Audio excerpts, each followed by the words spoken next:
So, my super traders, in this video, we'll be covering a very interesting topic which is very close to my heart as well.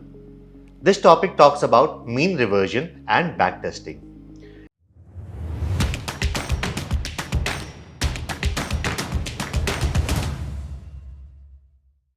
If you recollect, in our initial series, we spoke about history repeating itself, which means whenever we see a certain price action being formed, if we can spot similar price actions being formed in the past and the outcome was in line with the typical expectations, then the probability is very high that even in this particular scenario, the price action will manifest in the same fashion. So without much ado, let's talk about mean reversion and try to understand what we mean by mean reversion and backtesting. So as you can see on my screen, we can often see that certain indicators like MACD will be typically within a specified zone or a band. Remember, MACD is not a banded oscillator like the RSI or the stochastic. But whenever the MACD is in a range-bound fashion, it means it is not able to go beyond a certain upper zone and it is not able to go below a certain lower zone.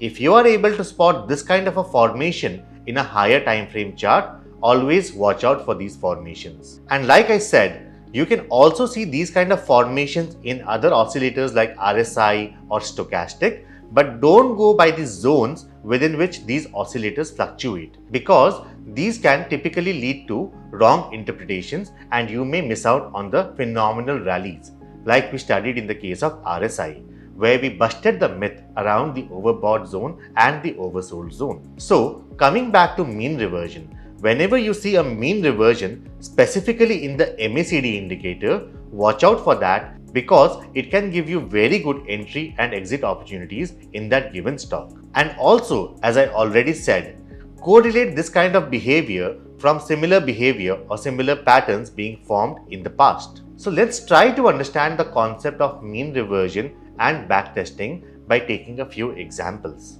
Here, in this context, I would like to take a very recent trade which I was able to spot using the mean reversion technique. If you can see on my screen, I have the chart of Nippon Asset India Management, NAM India, on a weekly time frame, and I have just plotted the candlestick chart with the MACD indicator. Here I have drawn a dotted line which says that the MACD went down to this level in the past, and the same thing I can notice somewhere here in the month of March and in the month of August. So if I now want to first backtest and see what happened when the MACD was at the extreme low end of the band. So as I can see, in April 2021, the stock price started giving a trend reversal and it started retracing back the previous swing low that it was able to form. And similarly, if I see this particular zone, February-March 2022, I saw that the stock was in a downtrend, but when the MACD was at the extreme lower end, the stock price started correcting and started going up. Now, when I see a similar pattern being developed in the month of July-August, my expectation is that since the stock price behaved in a certain fashion in the past, here also the stock price may go higher. So, I go to a smaller time frame chart and a daily time frame chart. Do note, I have marked this level that is around mid of July, which is where the MACD was almost at the lower zone on the weekly time frame.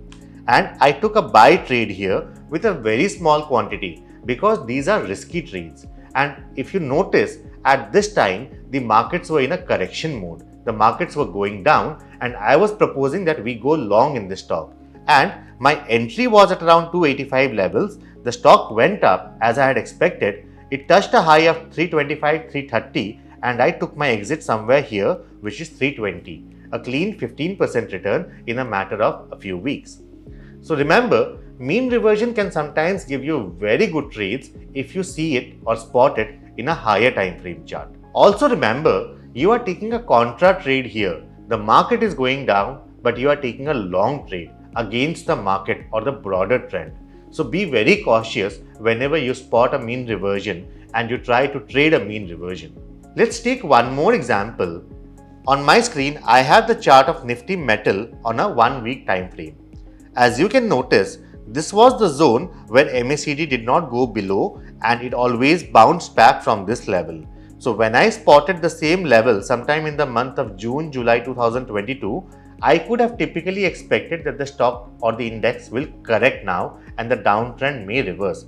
And as I saw, from a 4,900, 4,800 level, it corrected up and it started moving up and went up to 5,800 levels, a clean 20% move.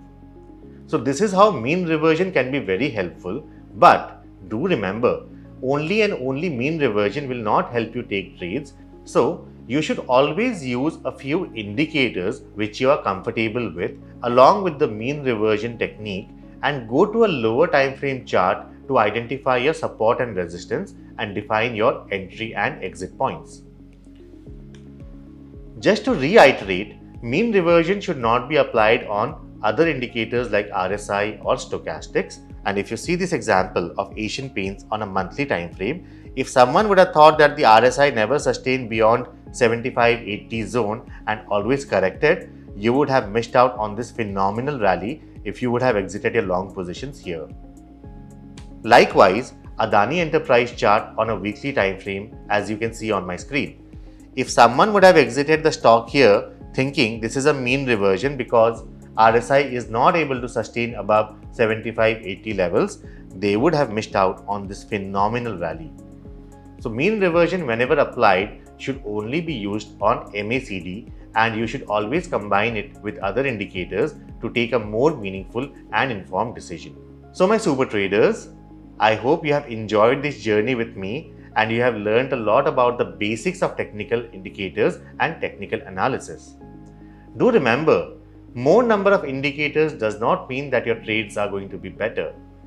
At one point, when you start mastering these basic techniques, you would realize and you would understand that a few indicators will do the trick, and it will be more beautiful when compared to applying multiple indicators in a chart. Because as my mentor used to always say, over-analysis will always lead to paralysis. So keep your views and keep your studies very simple.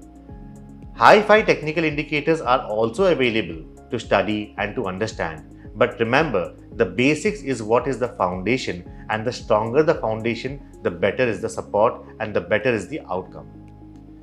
So thank you friends for being a part of this journey, and if you have any doubts on any of the topics that we have covered, please feel free to write it on the comment section and we would be more than happy to clarify those for you.